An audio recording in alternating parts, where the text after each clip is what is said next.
Hello everyone, how are you? I hope you all are great. आज हमारा जो topic है वो बहुत ही इम्पोर्टेंट टॉपिक है exam of point of view से। सीडीपी में नहीं बल्कि ये लैंग्वेज में भी एक नंबर लेके आएगा। सीडीपी में ही तो एक क्वेश्चन है ही है इसका, जो सीधे तरीके से पूछा जाएगा, परंतु लैंग्वेज में भी इसका एक क्वेश्चन आएगा। तो बात करते हैं इनकी थ्योरी कौन सी थी। वाइगोट्स्की का सामाजिक सांस्कृतिक सिद्धांत या लेव वाइगोट्स्की का social and culture development theory. क्या? Social and culture development theory. तो अब बात करते हैं कि वाइगोट्स्की क्या थे। वो रूस के थे। क्या थे? रूस के साइंटिस्ट थे। इनका जो जीवन काल है उसके ऊपर बहुत सारे मतभेद हैं, फिर भी मैंने अप्रोक्स इसके अंदर डाल दिया है। तो ये क्या थे? सामाजिक रचनावादी थे, सोशल कंस्ट्रक्टिविस्ट थे। क्या थे? सामाजिक रचनावादी या सोशल कंस्ट्रक्टिविस्ट थे।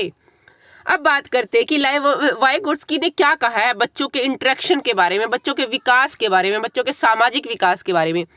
देखिएगा, इस वाले टॉपिक को हम पीछे वाले प्याजे के टॉपिक के साथ कोरिलेट करके पढ़ेंगे तो हमें बहुत अच्छे से याद होगा और बहुत सारे क्वेश्चन को क्लियर करते हुए चलेंगे, क्योंकि यहाँ पे जो क्वेश्चन आते हैं वो कंपैरिजन में बहुत सारे आते हैं। किसमें आते हैं? कंपैरिजन में बहुत सारे आते हैं। प्याजे ने क्या कहा है, वाइगोट्स्की ने क्या कहा है, प्याजे ने भाषा का के बारे में क्या विचार दिया है और वाइगोट्स्की ने भाषा के बारे में क्या विचार दिया है। तो चलो बात करते हैं।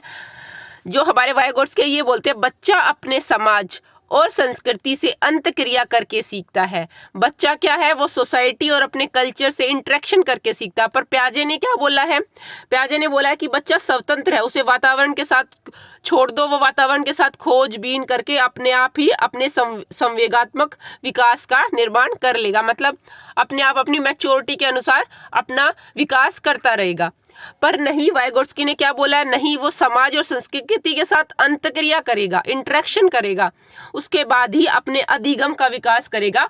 और उस अधिगम जो उसने लर्निंग की होगी, जो कॉन्सेप्ट उसने बनाए होंगे, उसी के बेस पे उसका विकास होगा। उसका क्या होगा? विकास। तो इसलिए सबसे पहला क्वेश्चन क्या है?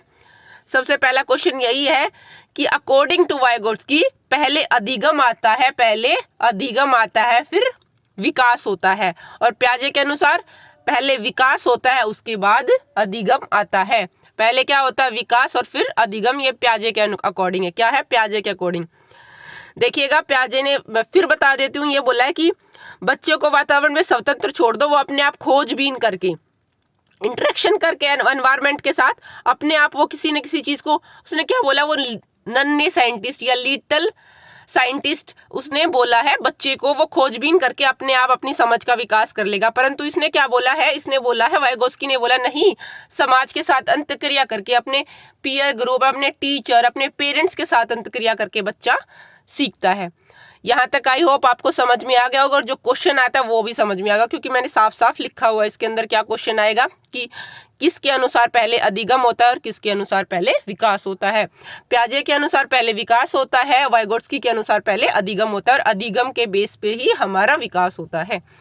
अब इसके कुछ इंपॉर्टेंट कॉन्सेप्ट हैं जिन पे हमें बात करनी है। ZPD, zone of proximal development, इससे बड़ा क्वेश्चन आता है। जोन ऑफ प्रॉक्सिमल डेवलपमेंट से समीपता विकास का क्षेत्र, ये क्या होता है? देखिएगा, मान लिया जाए आपने सीटेट का एग्जाम या एसटेट का एग्जाम या यूपी टेट का, रीट का, जो भी एग्जाम भरा और आपने उसके PYQ लगाए और उसके अंदर आपके 80 तक क्वेश्चन ठीक हो रहे हैं, 80 नंबर आपके आ रहे हैं, क्योंकि मुझे ऐसा लगता है कि बच्चे 80 तक तो ले ही आते हैं। जो दौड़ रहती है, भाग दौड़ रहती है, वो 80 अबाव ही मैक्सिमम जाती है। तो जो आपका रियल था, जो वास्तविक था, वो क्या है? Real development. क्या? रियल डेवलपमेंट या वास्तविक जो आपका विकास है वो, और उससे लेके 90, 110, 140 तक, जहां तक आपका पोटेंशियल है, जहां तक आपके अंदर शक्ति है, जहां तक आप जा सकते हो, जहां तक आपकी जाने की संभावना है, वहां तक जाने के बीच का जो सफर होता है उसे ZPD कहा जाता है। क्या कहा जाता है? ZPD कहा जाता है। उस क्षेत्र को पाने का, उस सफलता को पाने के लिए आपको जो बीच में जो एक एरिया बना है वो किसकी सहायता से आपने क्रॉस किया है? वो समाज की सहायता से या किसी अदर पर्सन की सहायता से या टीचर की सहायता से, किसकी सहायता से आप ऊपर तक गए हो, उस क्षेत्र को बोला जाता है ZPD। क्या बोला जाता है? ZPD। अब यहाँ पे एक एग्जाम्पल है, देखिएगा, जो हमारे प्याजे हैं उसने बोला है कि 5 साल का बच्चा, प्याजे ने बोला है कि 5 साल का बच्चा जो संरक्षण की समस्या होती है उसे नहीं समाधान कर पाता, और वो अपने शिक्षक और माता पिता की सहायता से भी नहीं कर पाएगा, क्योंकि उसके अंदर मैच्योरिटी नहीं आई है। अभी उसके अंदर मैच्योरिटी नहीं आई है, उसके अंदर बायोलॉजिकल उन चीज़ों का विकास नहीं हुआ है। पर जो हमारे वाइगोट्स्की है उसने बोला है वो अपने अध्यापक, अपने फ्रेंड का या अपने किसी पीयर ग्रुप का या जो उससे ज़्यादा नॉलेज रखता है वैसे बंदे का सहारा लेकर उस तक जा सकेगा। जितना उसके अंदर पोटेंशियल होगा, पूरी तरीके से नहीं जा सकेगा पर वो उसको थोड़ा अचीव करेगा। पर जो प्याजे उसने बोला नहीं, जहाँ तक उसकी एज फिक्स है वहीं तक करेगा, उससे आगे वो नहीं जाएगा। तो ये था प्याजे और वाइगोट्स्की के बीच में डिफरेंस। क्या था डिफरेंस? तो चलो अब बात करते हैं आगे वाले टर्म पे। ये मे भी आपको समझ में आ गई होगी, नहीं भी समझ में आएगी तो कोई बात नहीं, अभी एक बार एक डायग्राम से आपको ये बहुत अच्छे से समझ में आ जाएगी कि क्या होता है। देखिएगा, सामाजिक विकास सामाजिक परिस्थिति से संपन्न होता है। हमारा जो सामाजिक विकास होता है, हमारा प्रीवियस जो होता है, जो बाहर की परिस्थितियाँ होती है उसी से संपन्न होता है। ठीक है, वो कैसे संपन्न होता है? नंबर 1, जहाँ तक वह बिना किसी की मदद के कार्य कर सके उसे लेवल ऑफ एक्चुअल डेवलपमेंट कहा जाता है, या LAD कहा जाता है, जहाँ तक वो खुद पहुँच पाया है। फिर उसके बाद उसे जहाँ तक जाना है या वो जहाँ तक जा सकता है, यहाँ से लेके संभवतः विकास क्षेत्र, जहाँ तक उसका पोटेंशियल है, जहाँ तक वो उसको अचीव कर सकता है। विकास के स्तर अर्थात जिसे वह MOK या मोर नॉलेजेबल अदर, जो उससे ज़्यादा समझदार व्यक्ति होगा, उसकी सहायता से प्राप्त करने में सक्षम हुआ है, उसको के जो बीच की दूरी होती है, जहाँ तक वो पहले था और जहाँ तक वो किसी की हेल्प तक पहुँच गया, उसके बीच की दूरी को ZPD कहा जाता है। क्या कहा जाता है? ZPD कहा जाता है, जोन ऑफ प्रॉक्सिमल डेवलपमेंट में भी। अब आपको ये टर्म बिल्कुल अच्छे से समझ में आ गई होगी। चलो अब फिर से नेक्स्ट टर्म पे बात करते हैं, जो उसने आगे वाली बात की है या कॉन्सेप्ट दिया है वो कौन सा दिया है। अब बात करते हैं इसके नेक्स्ट कॉन्सेप्ट की, जिसे बोलते हैं स्कैफोल्डिंग, ढांचा निर्माण या पार्ट, जो उसकी सहायता करने वाली चीज़ होती है, जो उसकी हेल्प करने वाली चीज़ होती है। देखिएगा, ये जो हेल्प की जाती है वो किसके द्वारा की जाती है? अध्यापक के द्वारा, पेरेंट्स के द्वारा, पीयर ग्रुप जो भी उससे थोड़ा सा अच्छा होगा उसके द्वारा, वयस्कों द्वारा जो उससे बड़े हैं। ऐसी हेल्प होती है जो ये सिर्फ टेम्परेरी हेल्प, ये नहीं उसको बस पुश ही करते रहो, बढ़ाते ही रहो, तो वो बच्चा दूसरे पे डिपेंड हो जाएगा पूरी तरह से। ऐसा नहीं करना, बस इतनी हेल्प देनी है जिससे कि वो पुश हो जाए, उसे आगे जाने का मोटिव मिल जाए, उसको बस रास्ता दिखाना है, उसकी उंगली पकड़ के नहीं चलाना, उसको सिर्फ रास्ता दिखाना है। उसे क्या बोला जाता है? स्कैफोल्डिंग। उसे क्या बोला जाता है? स्कैफोल्डिंग कहा जाता है। मे बी ये दोनों टर्म अब आपको बहुत अच्छे से समझ में आ गई होंगी। तो अब बात करते हैं MOK पे, मोर नॉलेजेबल अदर, अधिक जानकारी या आपसे उच्च क्षमता स्तर वाला व्यक्ति। इसमें वो वाले व्यक्ति आते हैं जो आपको आपके स्तर से ऊपर के व्यक्ति हो, जो आपको अच्छी नॉलेज दे सके, जो आपको इससे रिगार्डिंग जो भी आपकी प्रॉब्लम है उसमें आपका सहारा दे सके। जैसे कि आप अभी CTET का एग्ज़ाम दे रहे हैं और एग्ज़ाम को क्रैक करने के लिए आप बुक की सहायता ले रहे हैं, आप किसी कोचिंग इंस्टीट्यूट की सहायता ले रहे हैं, किसी शिक्षक की सहायता ले रहे हैं, आपके पेरेंट्स हैं, आपके फ्रेंड्स हैं, जो भी आपको हेल्प कर रहे हैं वहाँ तक पहुँचने में आपकी सहायता कर रहे हैं, जिनकी मानसिक क्षमता आपसे थोड़ी सी अधिक है, सोचने समझने की नहीं, इस पर्टिकुलर सब्जेक्ट के बारे में जिनकी मानसिक क्षमता आपसे थोड़ी ज़्यादा, जैसे आपके टीचर हुए, पेरेंट्स हुए, फ्रेंड्स हुए, कोच हुए, एक कंप्यूटर या कोई भी ऐसी चीज़ जो आपकी हेल्प कर रहा है, तो वो मोर नॉलेजेबल अदर के अंदर आता है। मे बी आपको यहाँ तक के सारे कॉन्सेप्ट क्लियर हो गए होंगे। चलो अब नेक्स्ट की बात करते हैं। अब बात करते हैं कि वाइगोट्स्की ने भाषा पर क्या विचार व्यक्त किए हैं। भाषा के बारे में वाइगोट्स्की ने क्या बोला है? इनके अनुसार भाषा विचारों या चिंतन का निर्धारण करती है। इन्होंने क्या बोला है कि भाषा के द्वारा ही विचार लीड होते हैं, भाषा से ही चिंतन को आगे लीड मिलती है। देखिएगा, मैं फिर से बता रही हूँ कि जो हमारे प्याजे थे उन्होंने क्या बोला था कि पहले क्या आए थे हमारे, बताइएगा। मैं ये क्वेश्चन आप पे ही छोड़ती हूँ क्योंकि मैंने इसको बहुत बार आपके सामने कराया है कि जो हमारे प्याजे हैं उन्होंने क्या बोला है और जो हमारे वाइगोट्स्की हैं उन्होंने क्या बोला है। अगर जो नहीं क्लियर हो रहा तो एक बार फिर से दोबारा वीडियो को देखिएगा, आपको याद हो जाएगी। इन्होंने बोला है, बात करते हैं, इनके अनुसार भाषा विचारों या चिंतन का निर्धारण करती है। किसका चिंतन का निर्धारण करती है? चिंतन का निर्धारण करती है। पहले भाषा आती है और बाद में विचार आते हैं। वाइगोट्स्की के अनुसार क्या होता है? पहले भाषा आती है और फिर बाद में विचार आते हैं। अब मे भी यहाँ से आपको क्लियर हो गया होगा कि पियाजे के अकॉर्डिंग क्या क्या होता है। तो अब बात करते हैं, भाषा संज्ञानात्मक विकास को सुगम बनाती है। क्या? भाषा संज्ञानात्मक विकास मतलब अपनी सोचने की, समझने की, नॉलेज लेने की क्षमता जो होती है उसको इजी कर देती है भाषा के द्वारा। अब देखिएगा यहाँ पे ये बात ऐसे समझते हैं, अगर जो भाषा ही नहीं होती तो क्या आप नॉलेज ले पाते हमसे, या हम किसके थ्रू ये नॉलेज आपको दे पाते? आपका कॉग्निशन का विकास इतना ज़्यादा कैसे डेवलप हो पाता अगर जो भाषा ही नहीं होती? तो वाइगोट्स्की ने क्या बोला? पहले भाषा होती है, भाषा के द्वारा ही संज्ञानात्मक विकास का रास्ता जो सुगम होता चला जाता है, संज्ञानात्मक विकास सुदृढ़ होता चला जाता है। भाषा एक सामाजिक अंतक्रिया से आती है। भाषा किससे आती है? सामाजिक अंतक्रिया से आती है। भाषा के कितने रूप है? 3 रूप हैं। भाषा के कितने रूप है? 3 रूप इन्होंने बताया है। सबसे पहले बताया है निज भाषा, आंतरिक भाषा जिसे प्राइवेट स्पीच बोला जाता है। कई बार यहाँ से क्वेश्चन आता है कि निज भाषा, आंतरिक स्पीच और प्राइवेट स्पीच किसने दी है? किसने दी है? वाइगोट्स्की ने दी है। किसने दी है? वाइगोट्स्की ने दी है। इसके अंदर बात करते हैं कि ये भाषा किस तरह की होती है। मान लिया जाए कि अभी यहाँ पे बात कर रहे हैं हम कि एक बच्चा है, छोटा नहीं, आप ही है, और आप ये सोच रहे हैं कि सीटेट कैसे क्लियर करें। साथ के साथ बोल रहे हैं यार सीटेट क्लियर कैसे करें, नंबर अभी तो मेरे जो मैं लगा रही हूँ उसके अंदर प्रैक्टिस सेट उसके अंदर 80 के करीब मार्क्स आ रहे हैं, तो मुझे 90 तक कैसे पहुँचना है। तो आप साथ के साथ अपने बोलते भी जा रहे हैं और उसको रेगुलेट भी कर रहे हैं।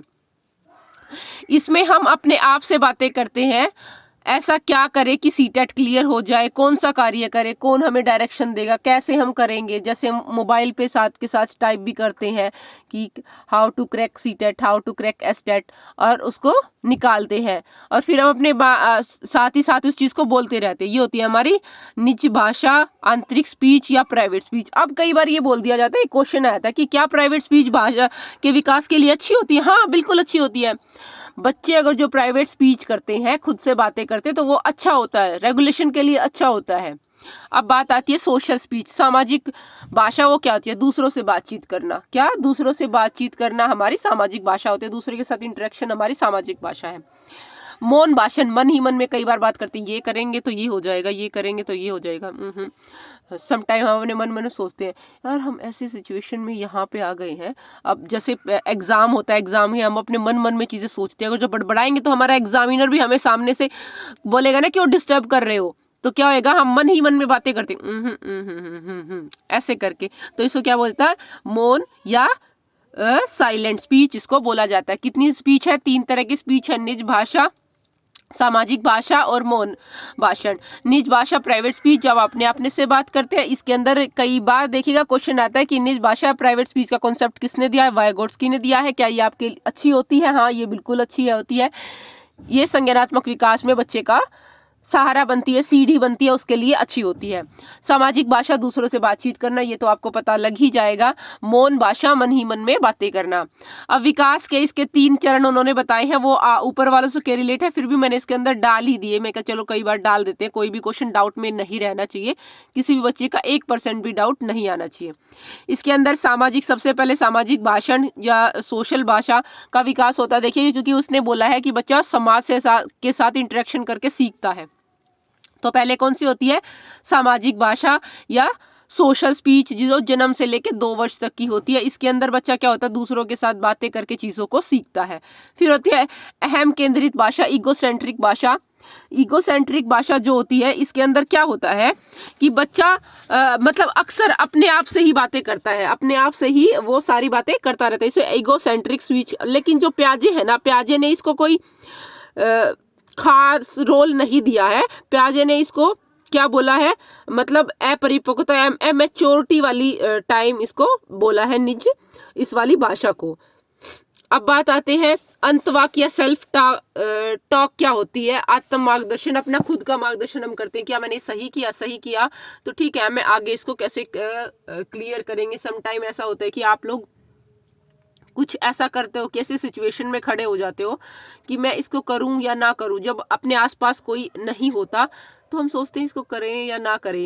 या कई बार यही लगा लीजिए, मैं तो बहुत बार ये सोचती हूँ, मुझे कोई भिखारी दिखता है तो मैं अपने मन में ये सोचती हूँ मैं इसको पैसे दूं या ना दूं, क्योंकि बहुत सारे ऐसे भिखारी होते हैं जो रियलिटी में भिखारी होते ही नहीं है, जो गलत चीज के लिए पैसा मांगते हैं। तो वहां पे मेरा थॉट प्रोसेस थोड़ा रुक जाता है और मैं सोचती हूँ उसको दूं या ना दूं। फिर मैं सोचती हूँ नहीं, मैं उसको पैसे नहीं, मैं उसको सिर्फ खाने में हेल्प करूंगी।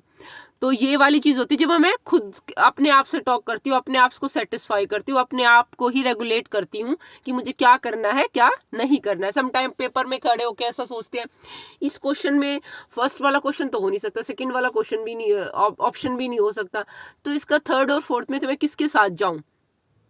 अपने आप को डायरेक्शन देना होता है, सेल्फ टॉक होती है। क्या होती है? Self talk. और जो ये टॉक होती है, हम थोड़े मैच्योर होके ये वाली बातें करते हैं। ये 3 चरण है विकास, मतलब भाषा के विकास के। कैसे होती है? पहले सोशल स्पीच आती है, फिर इगोसेंट्रिक स्पीच आती है, फिर सेल्फ स्पीच आती है। अब एक बात कर लेते हैं, जो हमारे प्याजे हैं उन्होंने निज भाषा को ही इगोसेंट्रिक स्पीच बोला है। इगोसेंट्रिक स्पीच किसको बोला है? निज भाषा को, प्राइवेट स्पीच को प्याजे ने इगोसेंट्रिक स्पीच बोला है। इस क्वेश्चन को भी प्लीज ध्यान में रखिएगा, ये बहुत इंपॉर्टेंट क्वेश्चन है कि प्याजे, क्योंकि प्याजे और कोलबर्ग का मैक्सिमम ना जो काम चलेगा ना वो इन दोनों के अंतर पे, इन दोनों की लड़ाई पे, यहाँ से मैक्सिमम क्वेश्चन आते हैं, वो बच्चों को बहुत उलझाते हैं। तो इनको जब भी पढ़ो ना कंपैरिजन में पढ़ना, उसने ये कहा तो दूसरे ने क्या कहा है, ठीक है। तो यहाँ पे बात आती है इसकी प्राइवेट स्पीच को, जो वाइगोट्स्की की प्राइवेट स्पीच है उसे प्याजे ने क्या बोला है? ईगोसेंट्रिक स्पीच बोला। क्या बोला है? ईगोसेंट्रिक या अहम केंद्रित स्पीच बोला है।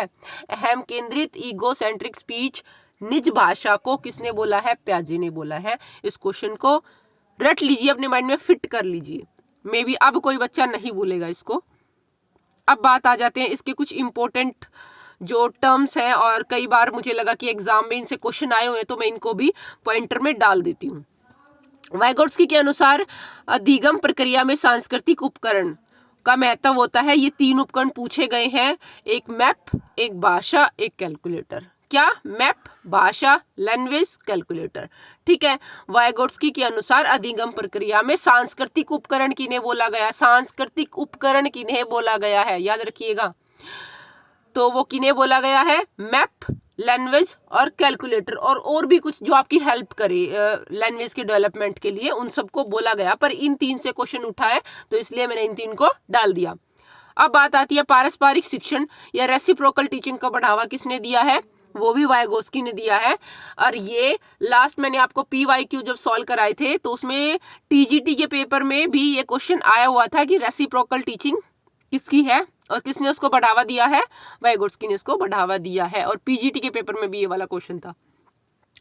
जब किसी भाषा का प्रयोग स्वयं नियम के लिए किया जाए, खुद को रेगुलेट करने के लिए किया जाता है, तो उसे आंतरिक या निज वॉक कहा जाता है। क्या कहा जाता है? आंतरिक प्राइवेट स्पीच कहा जाता है, जब खुद को रेगुलेट करने के लिए कोई काम करते हैं। तो आगे बात आती है समूह अधिगम, सहकर्मी अधिगम, ग्रुप लर्निंग, पीयर लर्निंग किसने दी है? वो भी वाइगोट्स्की ने दी है। वाइगोट्स्की ने जैविक पहलू की उपेक्षा की है। किसकी उपेक्षा की है? जैविक पहलू की उपेक्षा की है। इसने ये नहीं बोला कि मैच्योरेशन के लिए एक बायोलॉजिकल एज का होना बहुत जरूरी है। उसने बोला सामाजिक सांस्कृतिक परिप्रेक्ष्य से भी मैच्योरिटी आ जाती है। अब इसने बोला सामाजिक विकास किस पे होता है? पारस्परिक शिक्षण से, भाषा से, चिंतन 2 तरह का होता है, समाज और फिर स्वयं से। बच्चा पहले समाज से सीखता है और फिर उसे स्वयं के साथ इंटरेक्शन करके अपना कॉन्सेप्ट बनाता है। और संस्कृति, सामाजिक विकास के अंदर किस किन चीजों का है? पारस्परिक शिक्षण, इसके अंदर टीम टीचिंग वगैरह सब कुछ आते हैं। भाषा, चिंतन, संस्कृति, ये वाला मैंने आपको पढ़ाई दिया था कि संज्ञानात्मक विकास में सामाजिक परिस्थितियां कैसे संपन्न होती हैं। और फिर उसके बाद इसके अंदर ZPD क्या होता है? ZPD क्या होता है? लेवल ऑफ, जब हम जहां तक बिना किसी सहारे की मदद के हम कार्य कर सकते हैं। मैं इस एक ही एग्जाम्पल को इसलिए ले रही हूँ क्योंकि एक एग्जाम्पल को रिलेट करना बहुत ईजी होता है। और अदर एग्जाम्पल आप कुछ भी ले सकते हो। मान लिया जाए साइकिल चलाने को लेके चलते हैं कि हम साइकिल कहाँ तक चलाना सीख देते हैं, उसको सिर्फ ऐसे उसके साइड में खड़े होके उसको आगे घसीटते चले जाए, वहां तक करते हैं।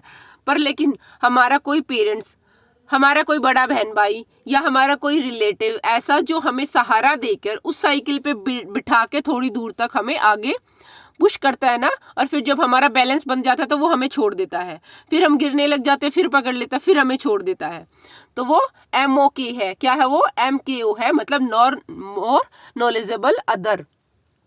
तो इस एग्जाम्पल से भी मुझे समझ गया, जहां तक हमें आती है, मतलब साइकिल को उठाना आता है, साइकिल को साइड साइड में चलना आता है उसके, लेकिन हम किसी की हेल्प से साइकिल को चलाना सीख जाते हैं। और जब हम उठाने से लेके चलाने तक के बीच का जो दूरी होती है उसे ZPD बोला जाता है। उसे क्या बोला जाता है? Zone of proximal development. क्या बोला जाता है? Zone of proximal. मे भी आप लोगों को समझ में आ गया होगा। इस थ्योरी को मैंने बहुत अच्छे से कराया है। अगर जो आप लोगों ने यहाँ तक इस थ्योरी को कर लिया तो इसके बाद कोई भी क्वेश्चन यहाँ से बाहर नहीं आएगा। और मैंने इसको पूरा दोनों के कंपैरिजन में पढ़ाया है, और इस थ्योरी को कंपैरिजन में पढ़ेगा क्योंकि मैक्सिमम क्वेश्चन जो होते हैं वो कंपैरिजन से ही आते हैं। अगर जो आपको वीडियो अच्छी लगी है तो लाइक शेयर सब्सक्राइब जरूर कीजिएगा। Thanks for watching. अगर हाँ, एक और बात, अगर जो आपको कोई टॉपिक ऐसा लगता है कि जो इम्पोर्टेंट है और आपको करना है तो प्लीज़ कमेंट बॉक्स में डालिएगा, मैं उस टॉपिक को आपके लिए कराऊंगी। Thank you.